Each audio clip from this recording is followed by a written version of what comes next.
Hello, hello, hello, and welcome to Rockin The Love. I am Robyn. And I'm Gil, and we are your hosts as always. And we are excited to see you today. Um, we're looking forward to an interesting show on relationship. What's our show title today, Robyn? Who me? Who, me? What? Who me? That's it. Wow, that's an interesting title. And that's like a question. That's not like a commandment. Like, who, me? Okay, Gil, no. Okay, I just want to be sure. I want to know I'm going to be on the right page. There Okay, you go. excellent. All right. Okay, so who me? And it's all about relationship, as Gil said, which is what we talk about every week. So we hope that you will join in and join us as we just talk. Right today, we're going to talk about relationship and really how nothing really can change until we actually have power over ourselves. That's the bottom line, I think, to what we're talking about. Yeah. And we're not talking about blame or any of that. We're talking more about an awareness, an ownership of responsibility, that says, we're in this, I'm in this, what's my part in it? I'm willing to see my part and to perhaps choose differently, perhaps understand someone else's perspective. So many different ways to see it, but that is what we're going to be talking about in just a little while. So, in the meantime, welcome again. And how was your week, Mr. Olmsted? My week has been just fine. Lots of good things happening, and it's been very warm here in New Mexico. I think I'm a little bit affected by the heat, which is odd. But there's some aspect that it's not really that hot when you're outside and just the air, but there's something about the constant temperature which is a little bit draining. Anyway, so the week's been good. Things have happened. Neat stuff has happened. I am, working through thoughts, and actually this whole topic came up in part because of me thinking through some things in my own life. And so that's moving me along. I mean, asking me to think differently, asking me to review my opinions about things and people and relationships. So it's all good. It's all good somewhere in there. I'm very grateful for the friends, etc., that are in my life, and I'm becoming very aware of that. So that's my week. What's your week? My week is good. I'm excited. I feel like we've had a week where things have gotten taken care of, not necessarily by us, which is a good thing. Like that we've let go of some responsibility, and other people have picked up the slack there. I think it is interesting though, because there's still, so much going on everywhere in the world and in people's lives. And it just seems like in terms of friends, like that you're talking about, there's so much going on. Like nobody, I always had this vision of like when I was little or younger, my parents, or other people's parents, like having people over for dinner parties and relaxing and playing cards and doing things. And I don't see how people really have that space. Like, I think it takes such a conscious awareness to create your life like that. Like, it's not just a normal happening, So, Yeah, that's true. That's true. You have to intentionally figure out how to carve out that time, and then decide you're going to use it for some, or and expend whatever the energy is to create it. There's an illusion, and I don't know if it's true or it's just an illusion, but that somehow there was a different way that time moved Right. when we were younger. I think for one thing, as younger people, we experience time differently anyway. But it was a different time. People's jobs, people weren't responding to their texts and emails for work at home all the time. Right. And so at a certain level at which people would come home and then they would do their home things, and then stores were only open certain times, so you couldn't be going to the store all the time and doing errands. You had to do those at prescribed times. Right. And you went to a 9 to 5 job or Right. whatever. Right. Yeah, you didn't. And you worked from 9 to 5. You didn't call home all the time. You might have called home once in the day, but that was it. And you were focused. Right. And in some ways now there's the luxury of being able to always be in communication with everyone. And there's the burden of always being in communication with everyone, including your work space. Well, So, it's a different world we live in. yeah. A different world. I love that shirt. You're wearing the shirt I love. That's from my family reunion.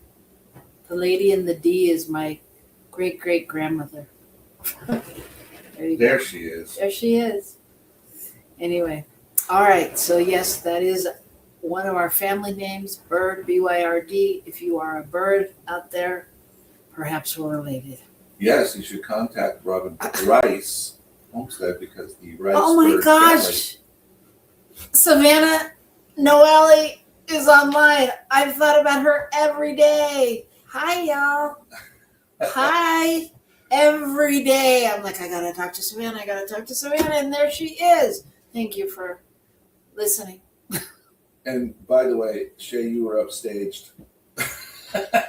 Hi, good to see you. No, I was just surprised. Yes, we haven't seen Savannah on here in a long time. So, moving on, where are we at? Well, I'm not done with Savannah. Oh, okay. Well, let's go back to. So for those of you that don't know Savannah Noelle, she's doing wonderful things, and you should check her out on. Now I'm reading and forgetting. Substack. Check her out on Substack and all over the place. You can find her everywhere. But just yesterday, somebody said to us what great work she was doing and how much they enjoyed reading her articles. So I know everyone out there would totally love to hear from her. And who knows, maybe she'll agree to come on our show again. She's kind of a bigwig now, so we don't know. But Yeah. I don't know. Somebody might have pull with her. Anyway, okay. So we might have to take responsibility for our friendship with her ourselves. I don't know. I'm just saying. We'll see how this show plays out and see where we need to step into that. Yeah. Encourage her on the show. There you go. All right. So anyway, so that's our week. So as if there could be better news than having Shay and Savannah here, we have more. It's time for the good news.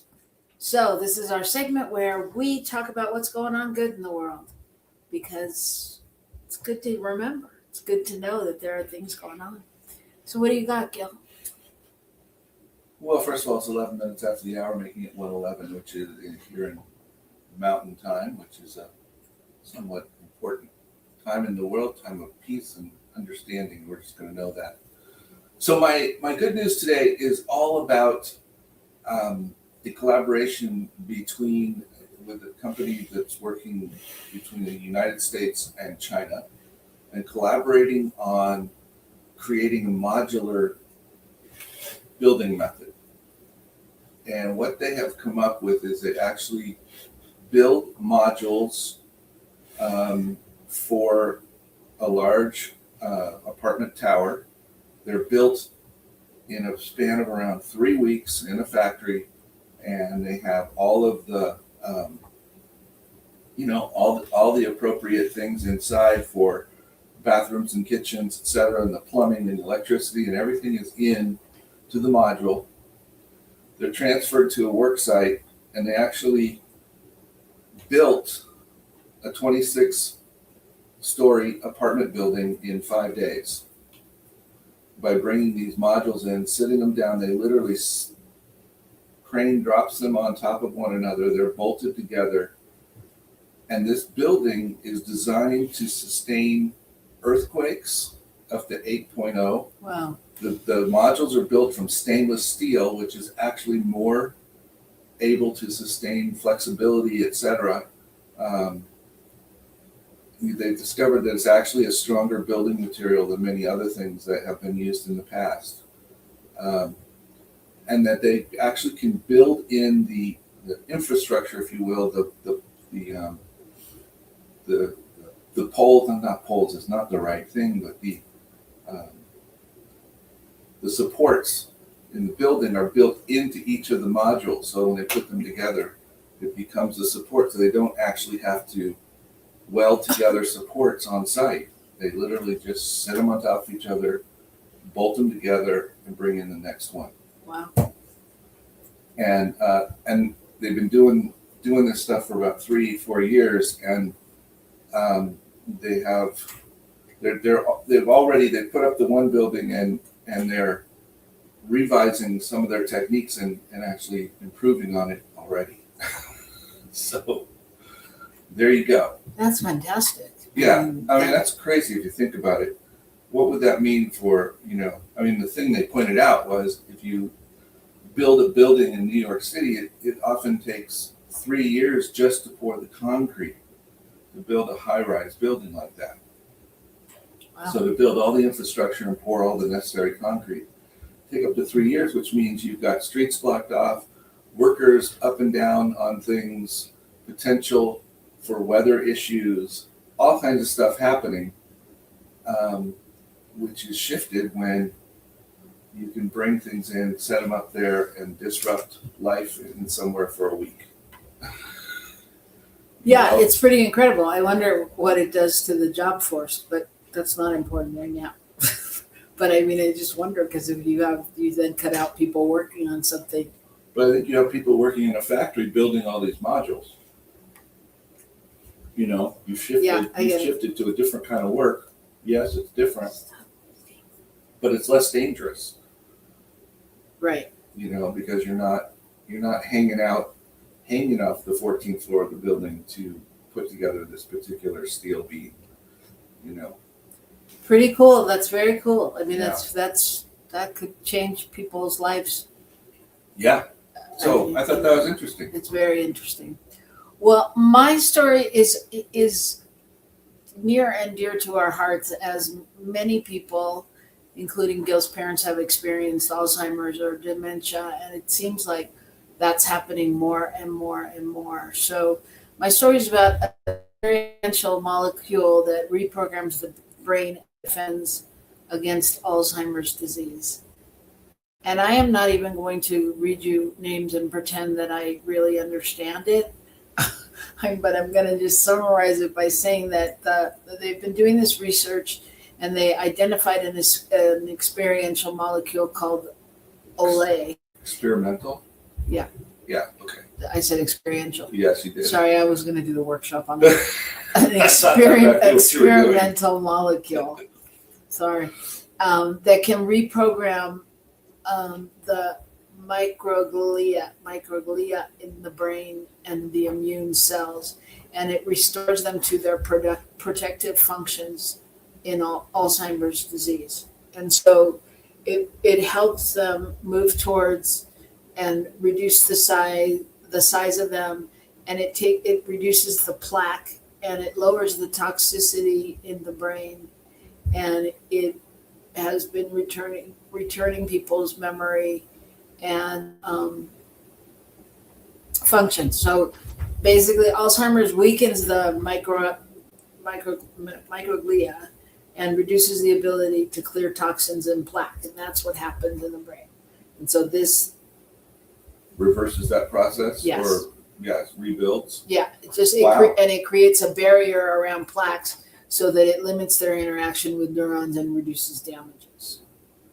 Wow. Yeah, and so it's really, I mean, that's huge, and yeah. Well, and I keep hearing and I witness people who are, I think we've come to an age where more and more people that we know either have parents or siblings or et cetera who are going through some form of dementia.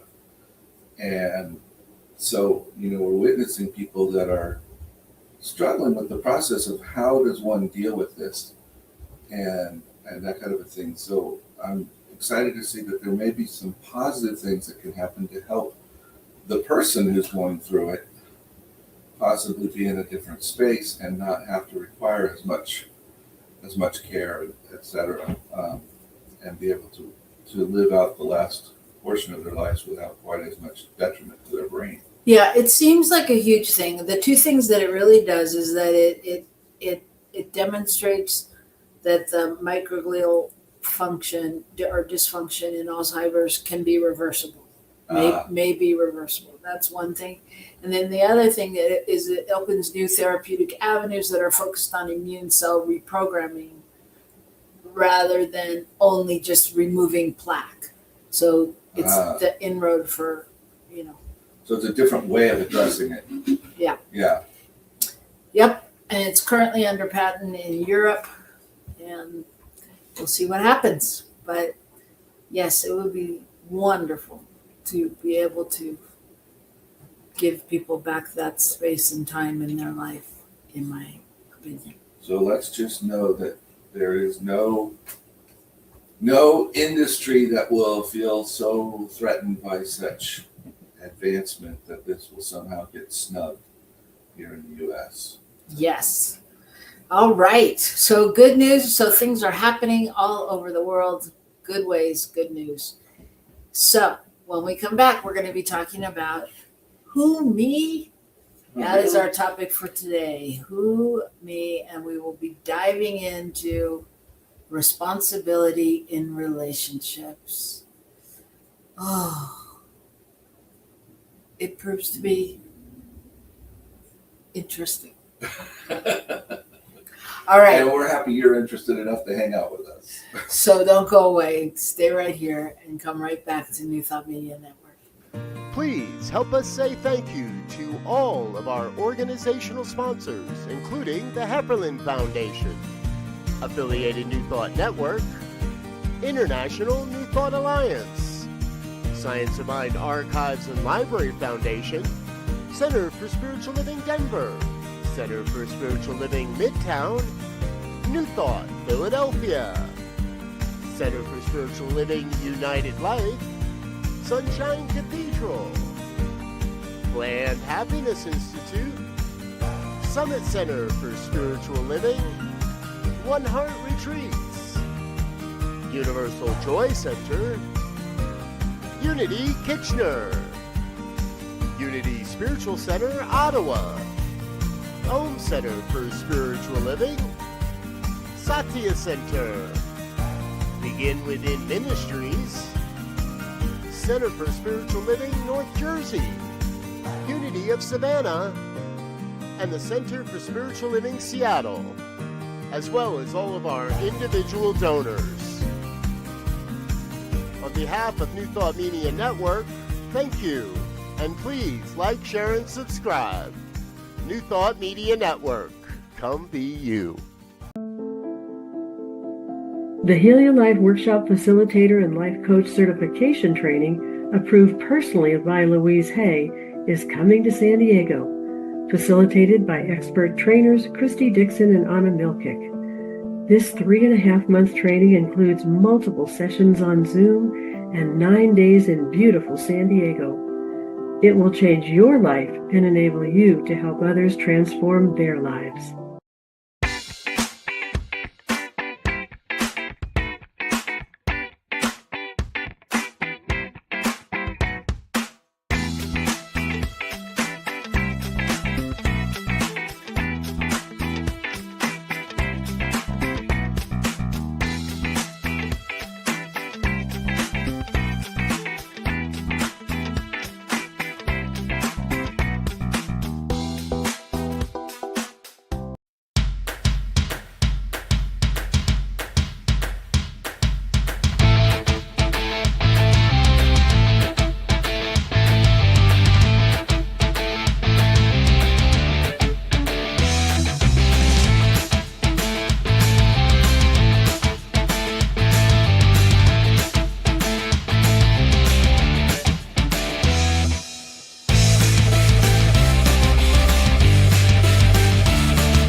Hello, hello, hello. Welcome back to Rockin The Love. I am Robyn Rice Olmsted. And I am Gil William Olmsted, and my day is about Rockin The Love, right here and right now. All right, nice declaration. So if you're joining us for the first time, this is what we do. We talk about relationship, and ultimately sometimes it's our relationship to other things and parts of the world and all of that, but undoubtedly we arrive at the conclusion that our relationship with us is the most important relationship that we can have. So today we're kind of focusing in on that, and I'll let Gil talk about why he chose this, but we're talking about who me, and what in relationships where we really take responsibility, and what's the one thing we actually have power over, and that's ourselves. So we're talking about all of that, and not about blame or shame or any of that, but just really, what what's the kind of responsibility we're taking, and are we willing to see our part and choose differently? So take a breath, settle in, get ready to listen and talk to us. Let us know your thoughts. And Gil, why don't you talk about why you picked this? Well, for one, when you and I got together some 26 years ago, Oy. boy, that's funny. It had become evident to me that my relationships, my marriages, everything that had not worked in my life around that kind of thing, that the only thing that was always the same in all of them was me. I hate it when that happens. and I was like, well, that really sucks, because that indicates that it's all my fault, and all that kind of thing. And because of my study with New Thought, my understanding of how life works and addressing that, I have come to realize that it's not about blaming oneself. It's about realizing and understanding that they can't blame anyone else. Right. It's more about not trying to push away. We do it with both good and bad, if you will, in our lives. We push away, oh, that wasn't a big deal. I didn't really do that. I didn't do anything special, whatever. So we push away our good, and then we push away anything that doesn't feel good to us.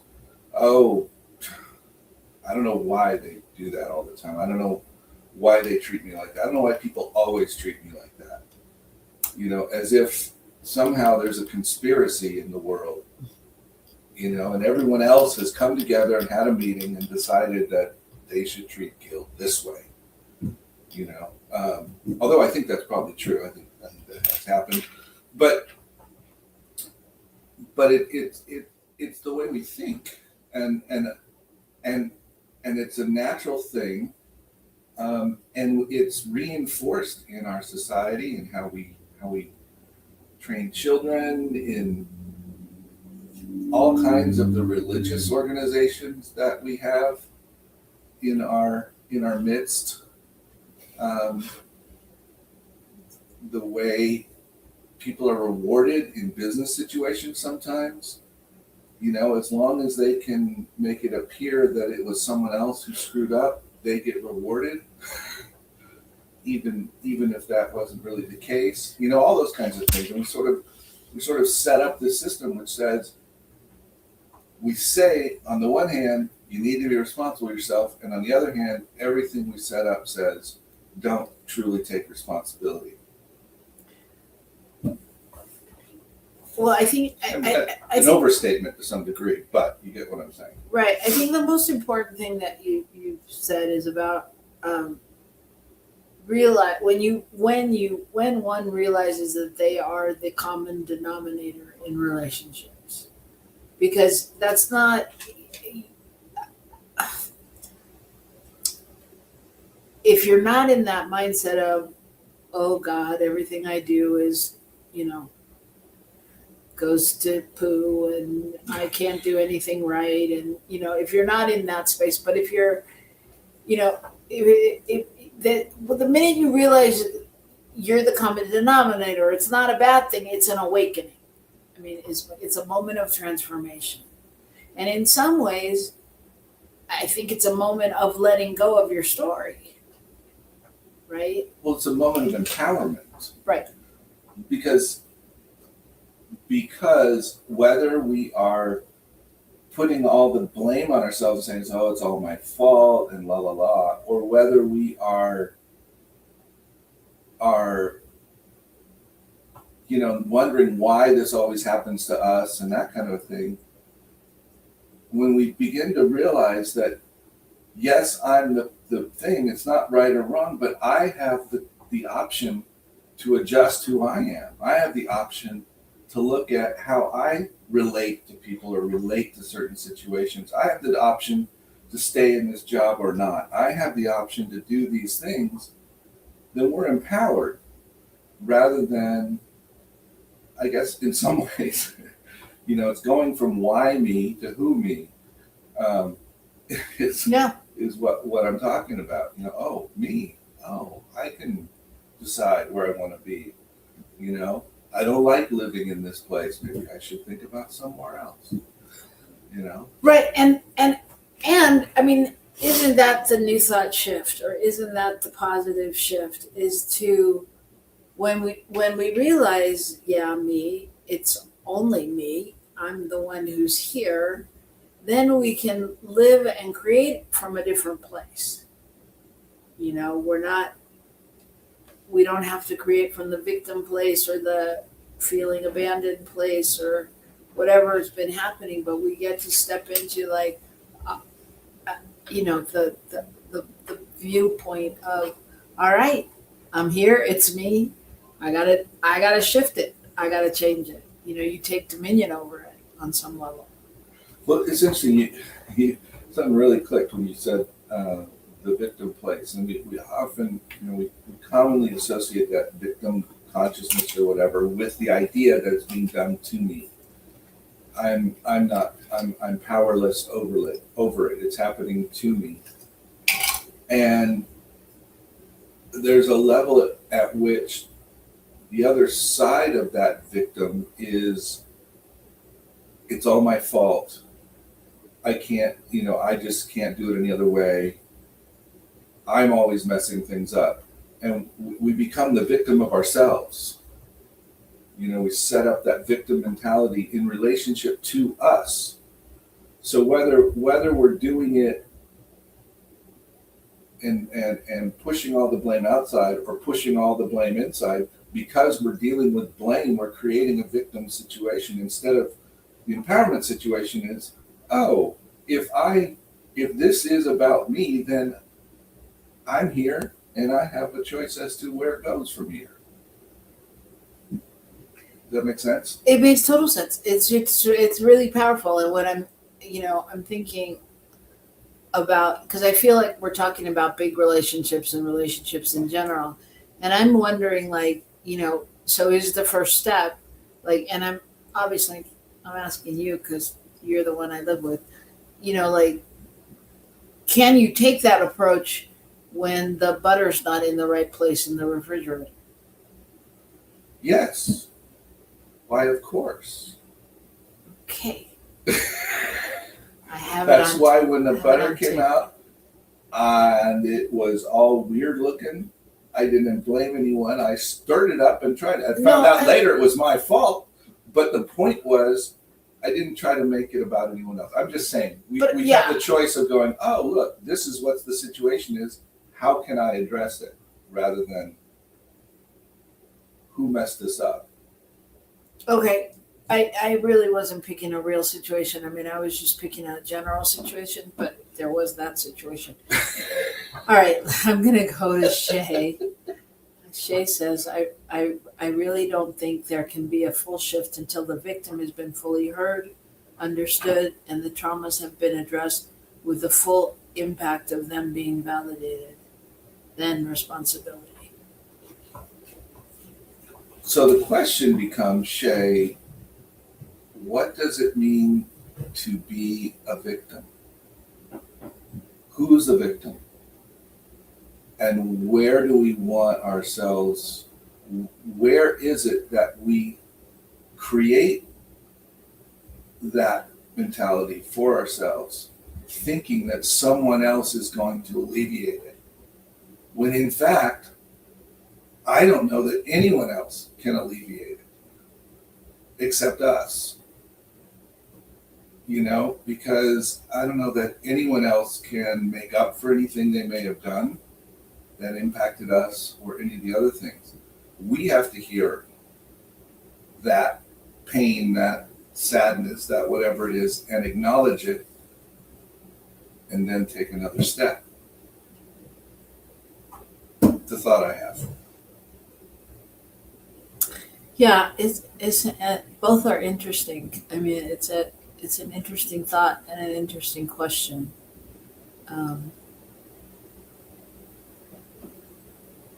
Yeah.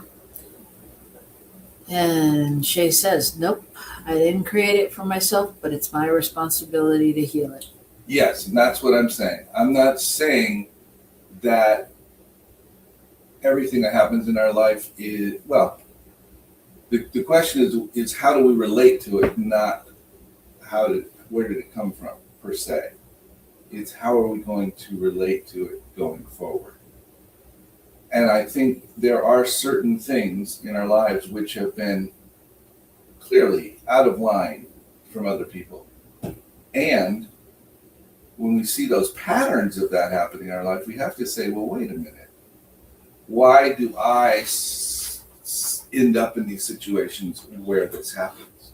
What is it about me that doesn't respect myself enough to do A, B, and C, which is, I think, that's when we're listening to that victim and understanding, okay, so that's what I'm feeling, and I'm able to make a different choice. Yeah, it's an interesting topic because I don't even know where to go with it, really. I have so many thoughts going on, but one of them is, I think that, you know, we like to say new thought wherever, you know, about taking responsibility and things like that, and I don't think taking responsibility really means taking on everything. Mm-mm. You know, I think that means clarifying the difference between my part, your part, and the story that we co-created on some level. I mean, in relationship. You know, sometimes it's just my part and the story I co-created with, you know, my parents or my, you know, friends or whatever. But I don't know. It's interesting. Like, I don't know. The word victim brings up like a whole Right. different thing for me, and I'm a little stuck Mm-hmm. on what that means and how I feel about that. But I totally hear you both. So, Well, victim, I think, by the word itself indicates that something has happened to us. And we are, at some level, at the behest of things in the world all the time. Things are always happening in our lives which have something to do with what's going on around us and who's around us and all of that stuff. But I can either choose to acknowledge it and realize that I have power to make changes that could shift it. If there's somebody that's treating me in a certain way that isn't right, then I can make a choice as to where I am. Sure, there's a time in our lives when we're children, when some of those choices are much more limited. So I get that. But as we get older and we turn into adults and we move forward, then we really get to make the choice. Survivor. So then we can move into that idea of being a survivor rather than a victim. I've moved through this and now I'm moving forward. The question is, will I allow myself to continue to feel like a victim to something or some relationship that has long since passed? And I think that's where I'm talking about moving forward from this point, from where we are now. Yeah. And I I'm trying to think, like, for me, and I mean, maybe this is a whole different show, but where and if I felt like a victim. And I don't know that I've ever felt like a victim on some level. That's interesting. I and I'm like, well, why not, Robyn? You've experienced racism, Mm-hmm. and it's just that I've experienced racism, but in order for me to be a victim, it would have had to victimize me. It would have had to get me down, or had to, I don't know, like, so, I mean, I've experienced many situations in which I probably could categorize it as a victim. I'm not saying that my life is so charmed that I haven't had those experiences, but I don't know that I've ever looked at them like that. Well, you were a victim of a mugging, basically. One time. I know. There's that.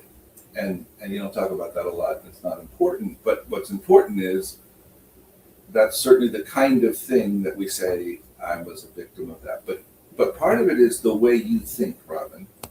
And that is, I think at some level you've always been, you were probably the original Don Miguel Ruiz. and I think he just copied you and you didn't realize it. But you'd have to take it personally at some level, that somehow this was done to you. Yeah. Yes, you experienced that, but was it really about you at any level?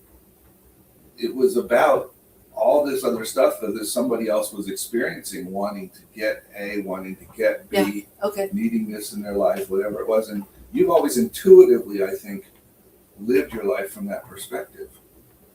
That makes sense.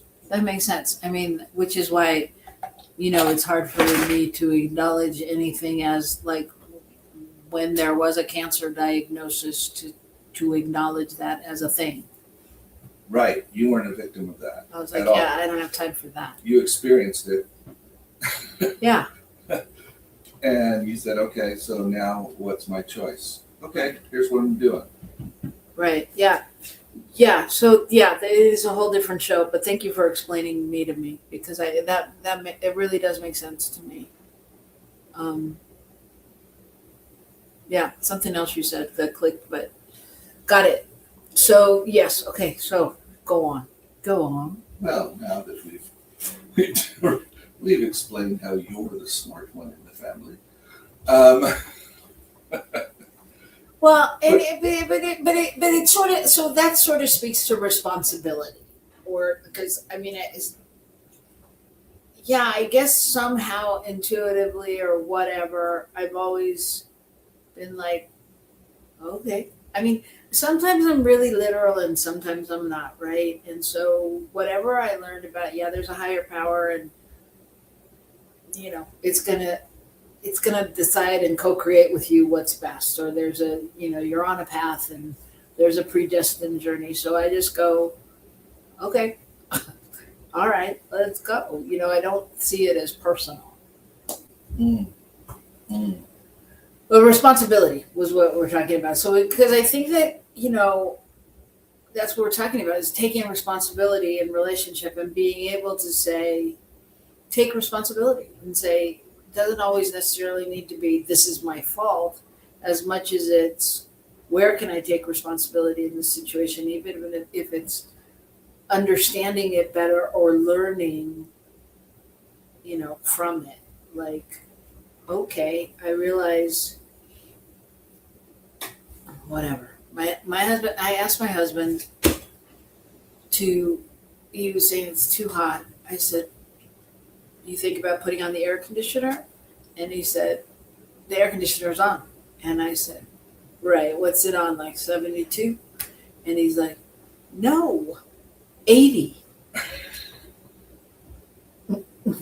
And so then he went and found out the air conditioner wasn't on, but 80, why bother? And so so just take that situation. I don't care who puts their air conditioner where, but being able to say to each other, not stand in that 80 is right and that's the way you should do it and that's the way it needs to be, but being willing to go, wow, you would put it on 72, maybe we could compromise at 76 or whatever. You know what I mean? As opposed to making the other person wrong or. Well, here's the thing. I think the concept of taking responsibility is about when I put myself in the place of saying, my wife tells me I have to put it super low. When the bill comes, I'm just going to have to suck it up and pay it, and I can't complain. It's going to be her fault, whatever. Then that becomes me putting myself in that victim place. Right. As opposed to you making me a victim. You didn't really make me a victim. I decided to be one. And that's the responsibility piece is what's my response? Where can I go, oh, well, that's not really true. She just said she thinks it's more comfortable when it's lower. Right. And so let's talk about what that means in our lives, or I could say, well, honey, I'm at a paycheck in a month. And so I don't want to have a huge bill when it comes this month, whatever. But we can have that discussion, right? And whatever the thoughts I'm having, I can express. But that's the part in the relationship or in a relationship where if we put ourselves in that position of being the victim is what I'm saying. We put ourselves often in the position of, oh, yeah, this is what I expected. This is how people treat me. When it's our interpretation of how they're treating us, it's not really what's happening necessarily. I could say, well, there she goes again, trying to make me do stuff I don't want to do, trying to make me spend money we don't have, trying to make me, right? I mean, I can do all that stuff, and I'm good at it. So I too. Could say all of that stuff. But and that would be me making myself your victim because you're making me do all these things. You're pushing me to be whatever, when in reality I'm choosing to do it. If I go in and turn it down to 72 and then whine about it later, I'm the one that went and did it. Yeah, I mean, I don't know. What you're saying, it speaks to so many things. Yeah, it's a silly example, but. No, it's not a silly, it's fun.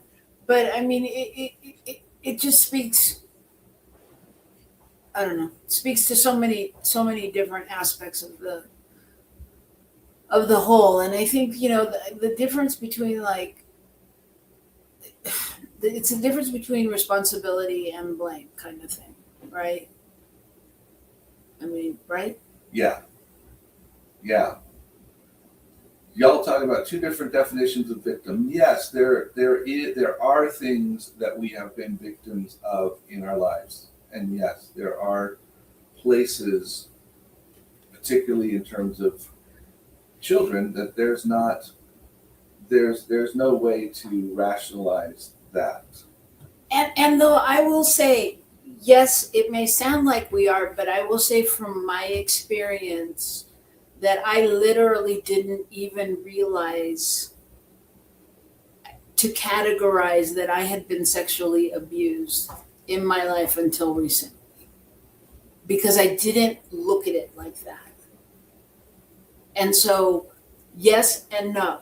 And so it was a real experience, and the way I saw it, which it just didn't resonate like that for me. So I do think that, I mean, there's truth to both, is what I'm saying. but yes, I hear you how it may seem that way. But part of the victimization is we re-victimize ourselves and make it our own, make it our fault, or that or we see it as something that can still happen to us. You know, that people are still treating us that way and we don't have any choice and all of those things. And I think that's where it gets convoluted as you grow older, is that we continue to respond from that place of powerlessness in our lives. Yeah, and I think, what I know of you, Shay, especially, is you're doing the work. You've done the work. You're conscious and you're doing what you need to do for you. Whereas not everyone can do that. And they hold on to that story. And then it becomes a different leaping point, so to speak. That makes a really good point, because I think, yes, when we look directly at whatever it is that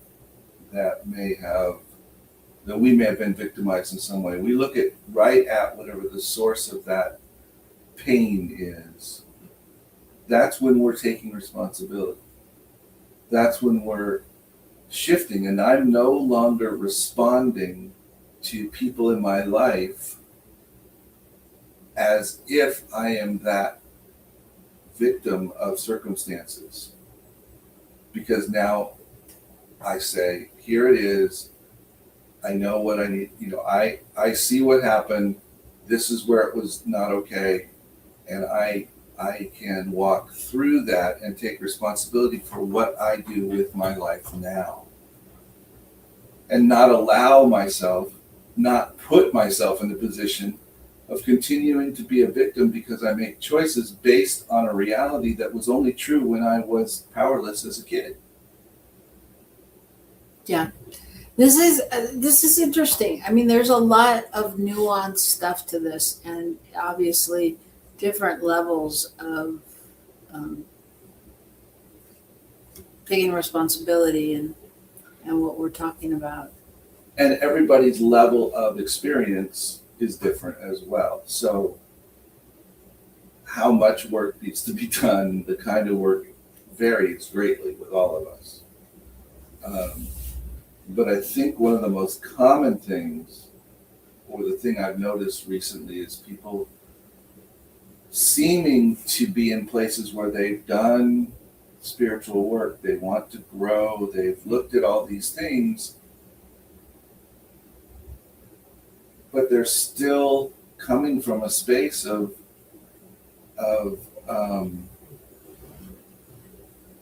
kind of assuming that they're being victimized somehow. They're assuming that other people's stuff is having power over them in a way that they have no way to respond to, when in fact they get to make the choice. Yeah, and I think, in some ways we're talking about two different levels of conflict and situations. Yeah. I mean, obviously physical abuse and things like that are a deeper, different conversation on some level. And, what I think we started out the conversation to be was more that conversation that when there's times, I don't know about any of you, but I'll just say there's times when I argue for the sake of arguing, and I get stuck in the loop of wanting to be right, or, being annoyed about something. And it's like this, what I think our intention was more about just the spiritual maturity of being able to take a different stance and say, I see what you did there, or tell me more about that, or how can, where can we meet in the middle, or finding that place where you can then take responsibility for your action. And Right. Not pretend that whatever's going on is all about out there. And I think that's the key.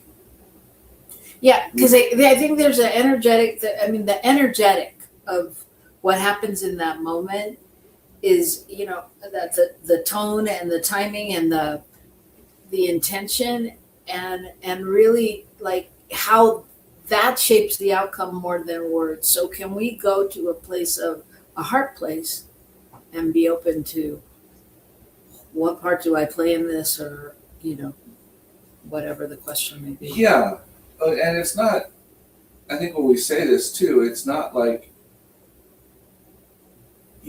one should be walking around always completely aware of these things, but it's like taking a step back at different points and reflecting on, so what was happening there? What can I see in me, that I did there, that I did last week to somebody else, and that I did a year ago at my job, and oh, that's interesting.